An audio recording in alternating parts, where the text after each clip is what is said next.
Hello, everybody. Mike Arnold here, co-founder of Pat Trading Partners, along with Bob Iacino. Somebody just asked if there's any indication that this was going to pull back as much. The only thing we had was this divergence, much higher high in price, spiking through our next level, could not get to the 25% level, and then confirming the divergence, closing below the 4-hour rotation zone was a really clear sign that things were not going well. Shifting to neutral, shifting to full bull and bearish. So that was the only indication you had, and that was definitely an indication when you see divergences. That's if you don't want to take profits, definitely move up your stop and know where your stops are. So if stuff starts breaking down, yes, with a stop in place, you're going to give something back. You're never going to call the top exactly. But then you're going to avoid getting caught in a bigger sell-off. So you can see here, finally, gapping down below the 2054 level gave you an ability to update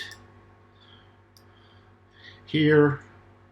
Then you see continuing lower 1898 and would pause just above there and then continued lower, but that gave you another pausing bar, so you can just keep ratcheting these down.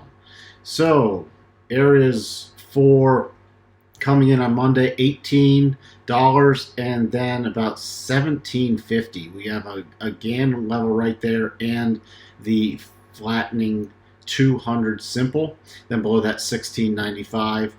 Rotation zone in bearish mode on the 4-hour. So on any rally, 1975 is the first area of resistance. Then we'll start watching before the whole rotation zone at the scan level at 2088 with the hooking over 50. 2088 to about 2121 is the next area of resistance. If we do get a rally, remember you can use the shorter term Gann projections back up to find clusters.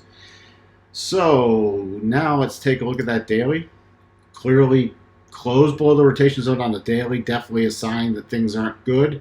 And then now first cross, so this is bearish. Major area, again, on the daily I'd be watching is 2088. So 2088 to 21 bucks is the key level. It is a bit oversold. It's pulled back a bunch. Let's just see if we have...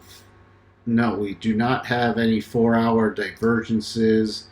Looks like we might have a 1 hour, yeah, slight 1 hour divergence, but that's not enough for me to get, hopping on the short-term rally train.